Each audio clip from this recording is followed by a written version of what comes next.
It's a bird. It's a plane.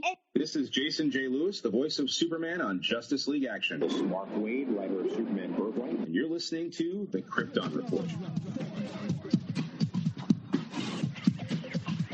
Welcome to The Krypton Report, the All Things Kryptonian podcast, where we talk about anything relating to Superman, Supergirl, Krypton, DC Comics, and TV, movies, video games, comics. I am your host, Tyler, the Superman of Blue, the Man of Tomorrow.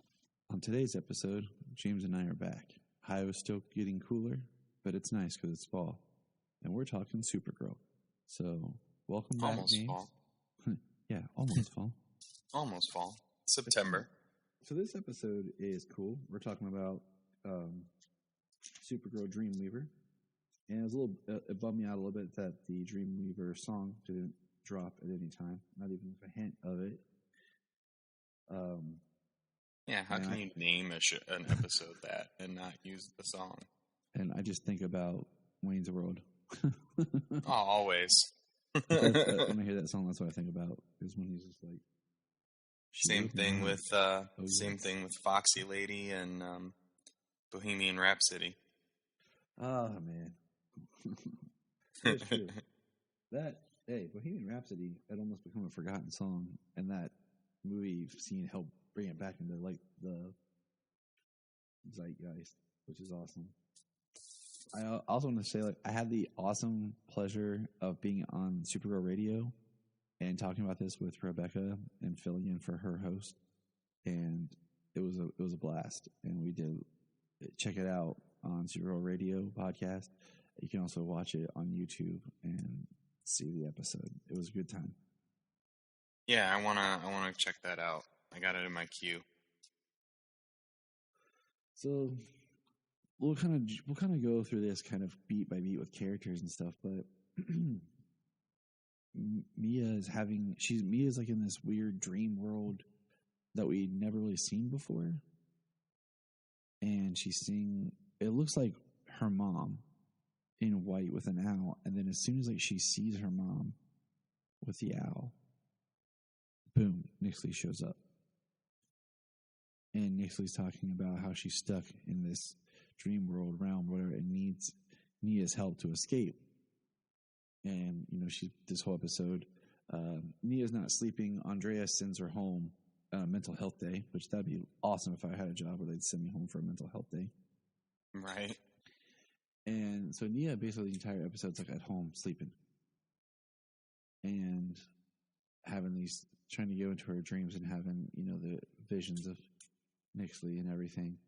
So I say all that because I kind of feel, I don't think Nyxly is trapped in any dream world.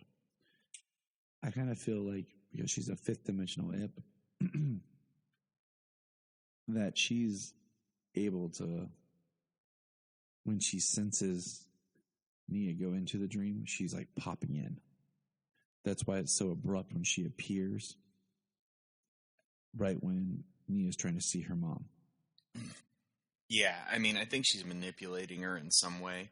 I mean, perhaps, her explanation of getting trapped there on the way out of the Phantom Zone, and her powers being depleted the way they are, she needs Nia's help to get her out of the dream realm because she got stuck there. I mean, I guess it seemed to make some sort of sense.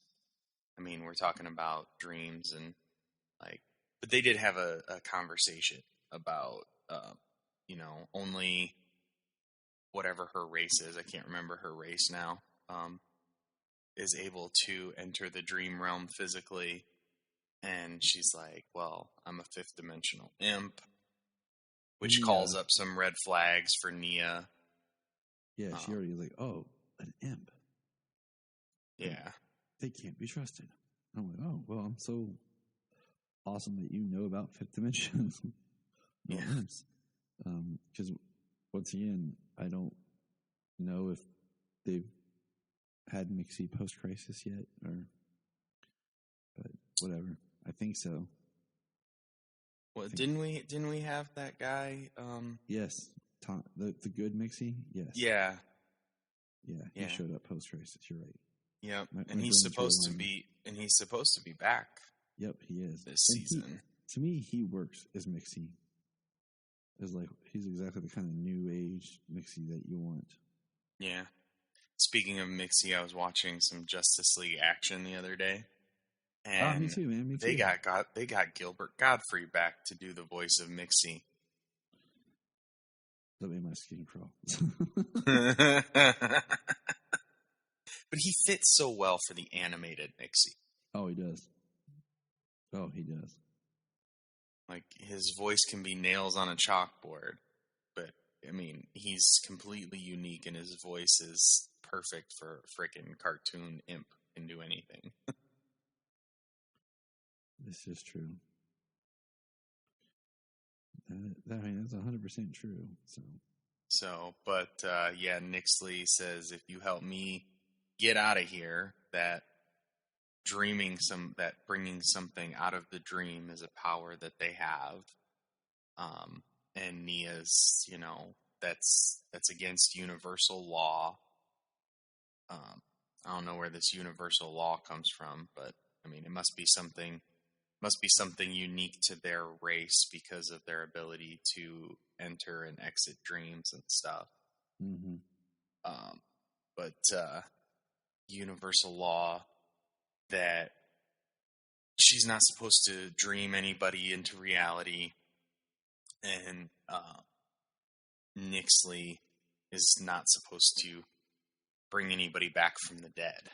She's saying that she can bring her mother back from the dead for a 24 day. hours. For 24 hours.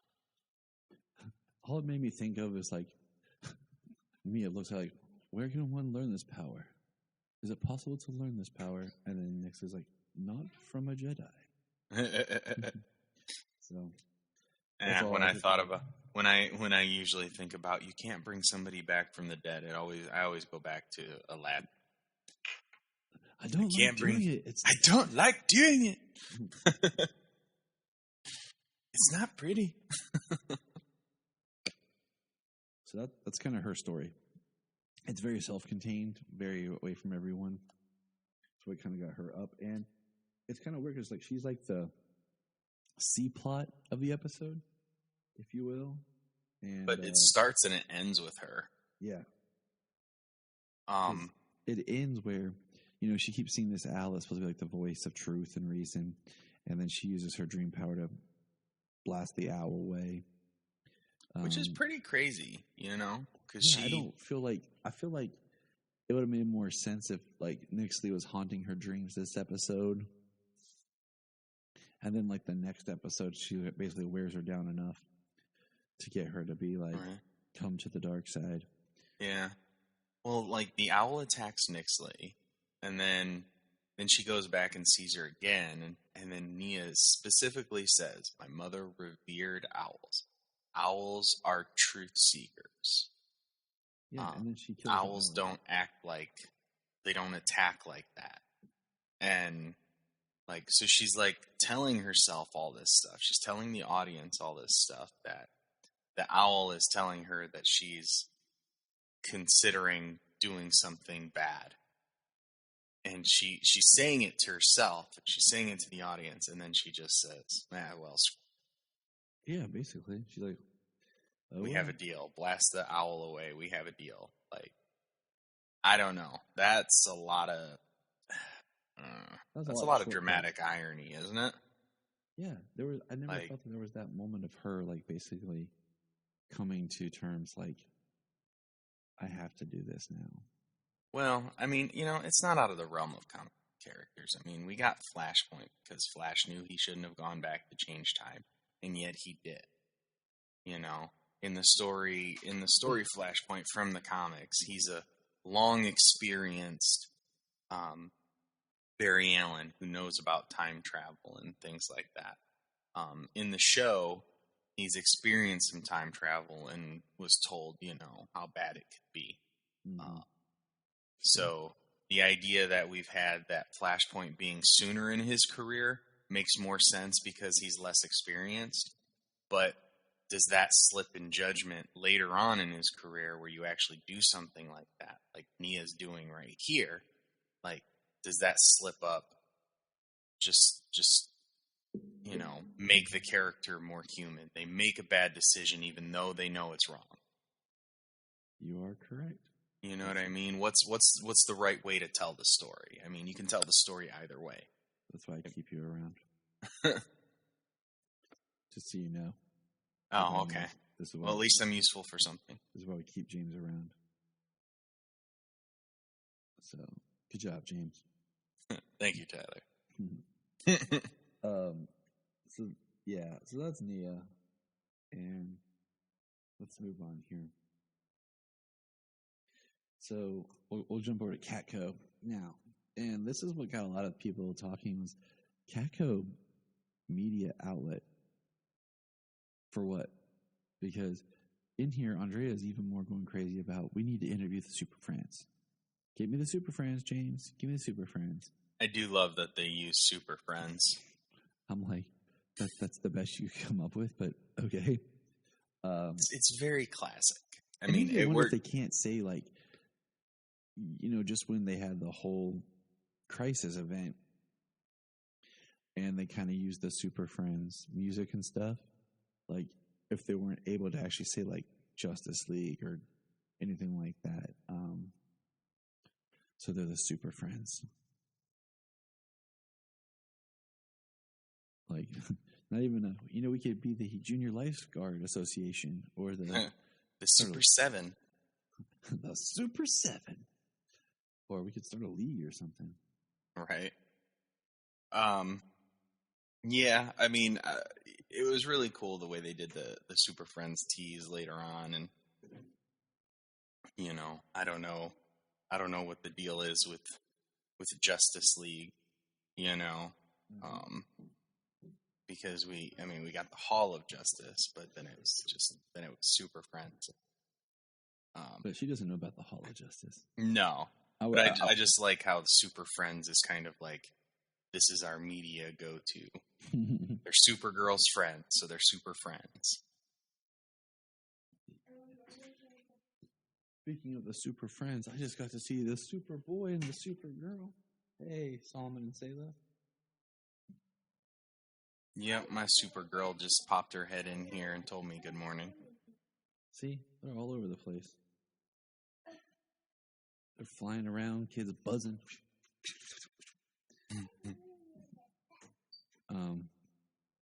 Yeah. So, because what got me about Catco in this episode, okay, and this is, I can't remember what Elcor owned and what Andrea took over with Catco, what all Catco's doing there, because originally they were Catco Magazine, and now they're doing other stuff. Like, do you work for Catco as a multimedia conglomerate? Like, do they have newspaper outlets that they work with? Do they publish newspapers too? They have TV and live stream or something also? Do you work for Catco? You do whatever they tell you to? Because she tells William that if you don't get this interview, you're going to be reading classifieds and obits. And I'm like, yeah, which is newspaper. I'm like, really? Like, Andrea's always threatening people with their jobs. Like, she wants to fire everybody. Like, I'd be like, oh, I'm transferring out of here. Yeah. I'll get a job somewhere else. But like if my job is on the line every moment of every day, then that's not job security. That's job stress. Yeah. Come to find out, that was a pretty good, like, she's pushing the Super Friends, pushing. And, they, damn it, now I'm blanking on who they were going. Oh yeah, the robberies. That's what they're investigating. And I like how Kara was able to fulfill Andrea's request of getting an interview with the Super Friends while bringing to light these bad people and the bad things that they've done. Mm-hmm. So we have this at the beginning, her and Jean out doing stuff together, which is nice.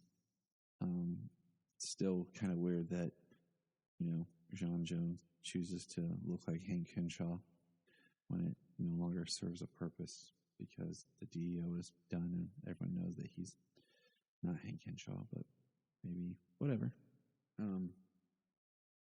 Are investigating and they find the items that were being robbed, and what I liked about that was when there was like the invisible goo, like goo that was on stuff that turned it invisible. I was like, that could be helpful. Right. And then that plot ties into kind of the B plot, A plot, I guess they're back and forth about Kelly, who's now a social worker, which is kind of but the plots are switching back and forth because we find out that Kelly, who's now a social worker, which is very interesting, kind of like how do you just go from, you know what, I'm a clinical psychologist with tech, to I'm going to work as a social worker. It's not that easy. There's a lot of red tape and job changing. She has to, do state testing and, licensing and all that stuff that takes time, and you can't just hop, skip, and jump. And so she invests a home where it's a group home run by a lady who has a bunch of kids who are all alien, and they're wearing power dampeners. And one of the children's brother, or his brother Orlando, is in prison, and he just recently saw him, and he looked sick. And that's what happens when he uses his powers on too much. And he's supposed to be in some sort of work program. Anyways, so that's kind of what leads Kara to go and investigate, because she wrote a piece, a big article about this work program, which, happened, I guess, in the post-crisis recalibration. And then the warden of, the Kroll Institute, Kroll Prison, does that ring any bells from your comics? I've heard the name before, but I've heard it in different contexts. I know I've heard it in like barbarian comics and stories as well as Alien, so it's hard to place which this would be. I don't have any direct reference to Superman and Supergirl and the name Kroll that I can think of. Yeah, see, that's kind of where I was. But yeah, the warden's the biggest idiot on the planet. He's basically, we find out, cut to the chase, that they're using these group of prisoners who are going to this work program, where they're secretly taking them and using them to steal stuff because they're going to build a dirty nuke. And who are they working for, James? Who? The warden of the prison. And who's the warden working for? You know what? That might have been something I missed. I was extremely tired last night while I was watching this. Bruno Mannheim. Oh yeah, Inner Gang. I did forget that detail. Yes, I remember it now, but yes, I did forget that detail. And that was, Inner Gang is one that we've talked about before, like that. Why hasn't this really come up? So yeah. Well, maybe if we're lucky, they'll introduce Intergang and Supergirl. It'll transfer into Super, and we'll get some Apocalyptans in a season or two. It could be cool. We're at that point where this is, this is the final season of Supergirl. It's like no holds bar, just go for it. Yeah, absolutely. And what's the biggest threat that Kryptonians can face? It's basically connections to Apocalypse. Dark side shall be mine. That's my Dark Side impression. Sorry, Ray Porter. I suck. I just, yeah. You all know Sailor loves Dark Side. Yes, sir. I got my armored Dark Side. Yeah. My gold series. James got the armored Dark Side figure. I got the unarmored Dark Side figure. So what that tells us? James likes to wear a shirt, and Tyler Figures likes to wear them without shirts. Well, that armored one is staying in the box for now, at least for a while, but it might stay there. When If I I get get the armored one, it'll stay in the box. Yeah, when I get the unarmored one, the Uxus, the history lesson version, I'll get that one out and set it on the shelf. My kids, I still have stuff boxed. They're like, Daddy, are you going to unbox that? No. Why not, Daddy? I don't want to. There's some that can just stay. Let my Clark Kent Smallville pop figure. They're like, are we going to get that out of the box, Daddy? No. So I think the biggest thing in this episode, okay, we've kind of been covering a lot, and we have the Bruno Mannheim tie into Inner Gang. With that, they eventually, that Kara derailed us. Yeah, it happens. It's okay. That's what we do here.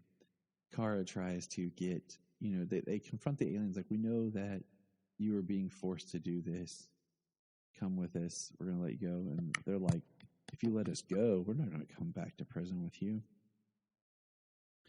And they try to fight back, but then, Kara gives one of her great speeches and everything. And the aliens surrender. And then we'll pause there because we're going to jump back to our other beat of the story. And wait, I want to go back one more. I just want to say this. Like, I like that William and Kara working together as journalists. I think I like William more that they're not making him a love interest for Kara and just a character, a fellow reporter, a friend, someone who's not on the Super Friends team. Yeah, I'm using that terminology. Okay. I think he's a much stronger character that way. And I'm still holding out that the end of this series is going to be a big plot twist where we find out that William Day actually has a genetic disorder hiding inside of him. And it's the Doomsday virus, and he turns into Doomsday, and it's Supergirl versus Doomsday in the streets of Metropolis. And it's the death of Supergirl at the end of the series. Streets of National City. Yes. I said Metropolis. My bad, people. My bad. That would be pretty sweet, but they'd be like, plot twist. Holy crap. William Day is Doomsday? Oh my God. Right. Like, we should have seen that coming. Nothing as good as Davis Bloom equals Doom. That's my holdout. It's a tie-in. It's how they backdoor Krypton into this world. So that is fingers crossed. But I do like Kelly's storyline in this about Kelly seeing that these kids are being abused. She knows that there's video footage, security footage that goes on, and Kelly basically hacks in, and from a very believable sense, like she takes a laptop with a thumb drive outside the house, plugs into the server, downloads the video files. I was going to say, it was so nice for the server to be accessible on the outside of the house. Hey, I'm taking that much easier than remote access hacking that everybody in the world can just, be computer hackers because it's so simple. Right. It's like the super shortcut, easy way to do anything on a show. I'm going to hack into this. All right, good luck. And, she turns it over to the authorities, and the lady is removed from the group home. And at the end, you find out Orlando, the alien, was actually released early from the judge out of prison so he could take care of his little brother because of what the prison system was doing to him. Awesome. All good stuff. And what I liked was, Kelly befriends a little girl named Esme that the whole world now falls in love with in the episode. Yeah. And there's a lot of like, oh, Kelly should adopt her. Kelly and Alex should adopt her. And we'll go down that road here in a second. But the one thing I don't like in this episode, and I might get some heat for this, is that Kelly wants to be the new Guardian. Now, one, I think Kelly's story and her reasoning makes more sense than James did. Two, there's that wonderful line about Alex saying to her about her training. Okay. And Kelly was military. I'll say Kelly was military. I had to think back for a little bit. But my thing is, I don't feel that everybody has to be a superhero vigilante Yeah, to be part of the team. to be part of the group. Like I understand wanting to, but Kelly did what she did as Kelly. And sometimes you need that person. Just like what I was saying with William not being part of the Super Friends. Yeah. It was nice to see Kelly getting in there and doing what she did, and as you said, it does make some sense, and I was glad to get the line of remember that when your training begins. So it'd be like me going, like, hey James, I'm gonna be it's like, that movie with Aaron Taylor Johnson where he's a superhero with Nicolas Cage. And we all know what it is. I'm just not saying it. Where he goes and he's like tries to fight and he gets his butt whipped. Yeah. Or they're talking about it like, you know why there's no real Spider-Man? Because they get their butt whipped in like 8 seconds, man. So the idea that if I was like, James, I'm gonna go out and fight crime. James, I'm in the hospital, man. Come get me. Don't tell Right. Jania.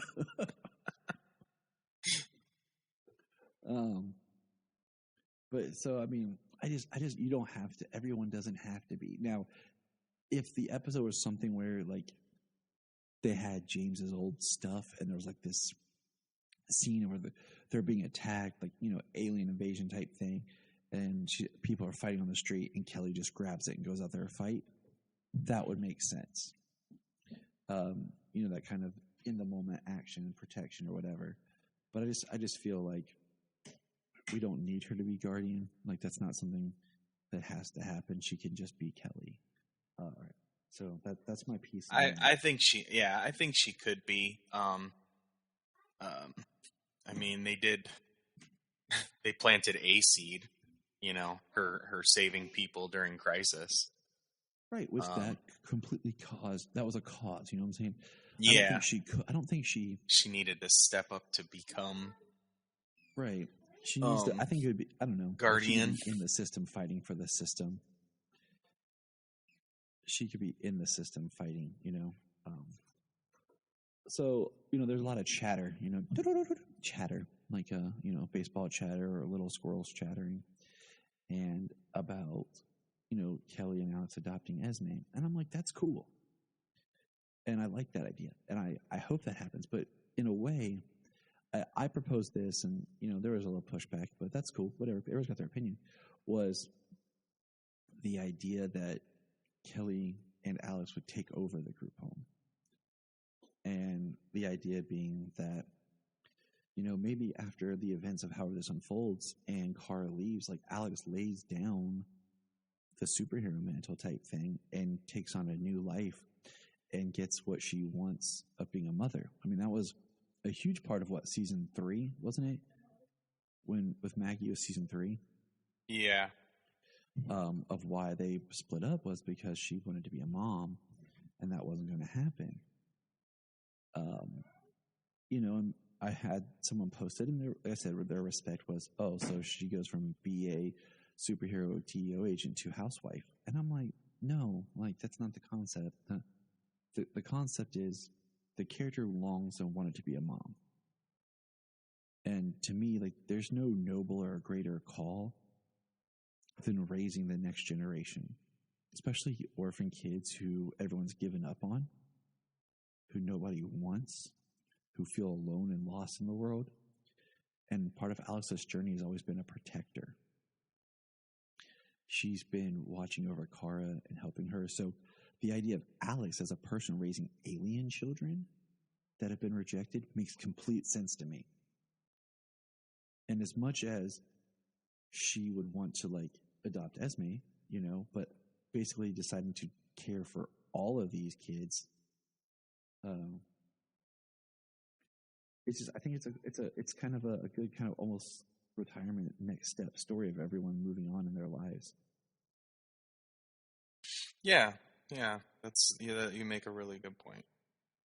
So that's just, everyone has their opinion, and then you have, of course, we know that Alex is going to be in the Armageddon crossover on Flash, but then it's just simple as writing this: the world's in trouble, Barry needs help. She picks it back up and goes to help. like she's not completely done, but it's not her 9 to 5 anymore.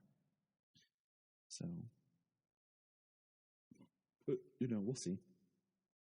And of course, the end of the episode, William does a on-camera interview with Kara or with Supergirl, and gets Andrea her Super Friends angle. So there you have it. Yeah. And I do like how throughout the episode they don't like really giving interviews, and stuff like that. And then in the end they're like, well, if, and I like that it came from William, that if Kara giving interviews or if Supergirl giving interviews and talking about it were to make people listen and shed light onto these things that are actually happening, that it would be that it's a good thing, Mm-hmm. Yeah, exactly. Because we haven't gotten enough of Kara's speeches, right, in exactly. 6 seasons. But like you said, that came from William is what made it important, and he's right. He's like, Andrea's saying it like, oh, we need this, but he's like, the story, the message, and if it's coming from Supergirl, can help because people listen. Yeah. So yeah, it was really good. And Kara still hasn't wrote the story for Andrea on the Phantom Menaces. Menaces? I guess we'll have to go with the Phantom Menace and risk being sued.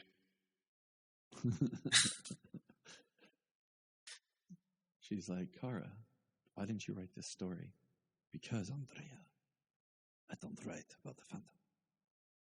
The guy in the all purple running around. Phantom. The Phantom. All the other... Hey, Billy Zane was pretty good in that movie, man. It's a fun... Hey, I like that movie. I went back and watched it with the kids. It's still a fun. It's just on the border of campiness. I mean, the villain is more campy, but Billy Zane plays in that perfect blend of straight and fun. It's just a good kind of pulp adventure film. And that's what I say. It's more adventure than like action. It's great for the kids. They enjoyed it. And it's I recommend it. It's oh, absolutely. You should see it. You should absolutely see it at least once. Slam evil. I still have my Phantom Skull ring from 7-Eleven, man. Ooh, excellent. I'll take a picture and send it to you. Okay. But yeah, that was this episode. I enjoyed it.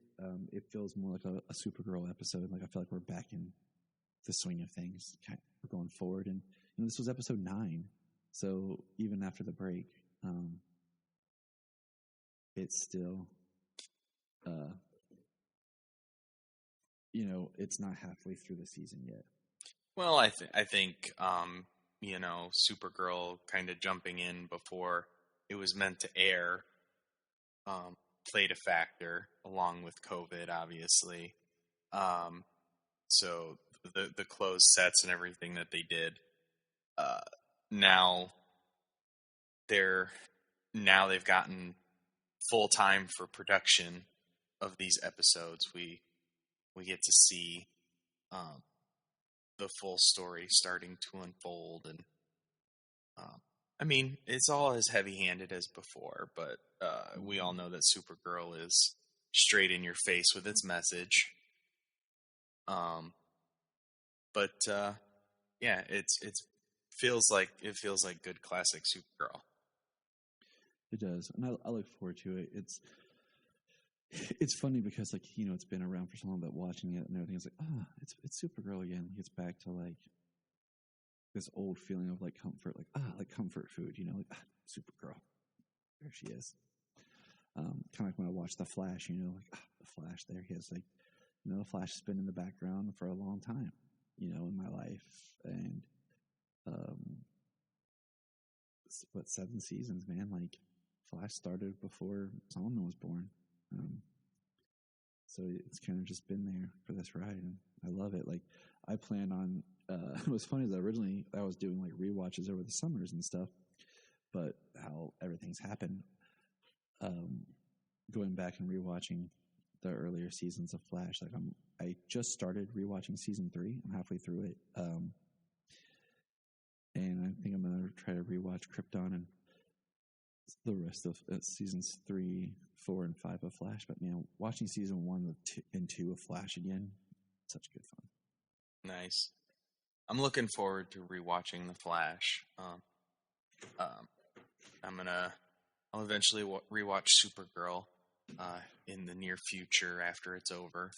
My goal is to revisit is for when the show ends, and maybe we're looking at like a January episode. Is that once the final episode airs, we're going to go and we're going to rewatch the entire series of, just for those, Selah, I can fix it, baby. Just for those listening, Selah's toy broke and she brought it in and she's crying. And you know how it is, you're a dad. Dads can fix everything. I got this, Selah. Don't worry, okay? I'll fix it. For everyone out there wondering, I did fix Selah's toy. Some glue, a rubber band, some rest. It got fixed, and she's happy. Now back to the show. So basically, once the show's ended, it ends in November. We know that now. I think it'd be kind of cool to just go back and rewatch the first season completely and just kind of look at where the show started, reflect on how it ended, and just all the ups and downs, and, what we thought the show was or going to be, and what it ended up being in the end, Yeah. Especially that tonality of just being on CBS compared to how the show had its soft reboot and, on what do you call it, on the CW, and how that affected the show. And we'll kind of reflect on that. Right. How it went to the show with a message. Which is nothing wrong with that. But sometimes I think it was there's like being kind of subtle, and there's being like beating you over the head with it. Yeah. And I think sometimes this show has been back and forth on that. So. Just a tad. But they always let you know what it was. Mm-hmm. That was not a problem. All right, so that wraps that up. And I think one thing we kind of missed on our news here is this coming Tuesday, Zack Snyder's Justice League will be released on home video in the States. I'm curious if I've heard that it doesn't have a digital copy attached to it. For digital, you still have to watch through HBO Max. I don't even know if it has combo copies, because that was one thing I was waiting to see if I could buy the Blu-ray and DVD combo. I already own the 4K through the UK. Thank you, UK, for being awesome. James owns the Blu-ray through the UK because both of us were like, we're not taking our chances. I plan on buying a regular Blu-ray copy. 1, just to have a backup. 2, to have a DVD copy, because I like to, play around editing footage and making little videos and stuff, and it's easier to rip from a DVD copy. I mean, I plan on buying the 4K copy so that when I finally do upgrade, the first movie I'm going to watch in 4K be Zack Snyder's Justice League. A nice huge TV and a nice 4K player. We just started a GoFundMe page for James needs a 300-inch screen television to watch Zack Snyder's Justice League on. You can go download and support that, please. Basically James's wall of his room will just turn on. Yeah. It's immersive. You can actually stand next to the characters and pretend like you are the character fighting Steppenwolf. It's a good time. I tried it out. I'm the Atlantean soldier that he throws against the rock that busts his head open. That's you'll see me there. Yeah, sorry about that, Tyler. Tyler was bleeding a little bit. It was intense. I was like, dang, James, this is a real TV.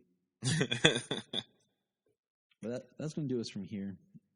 We're glad Supergirl's back. Lots of great things coming from the podcast in the future. Stay tuned.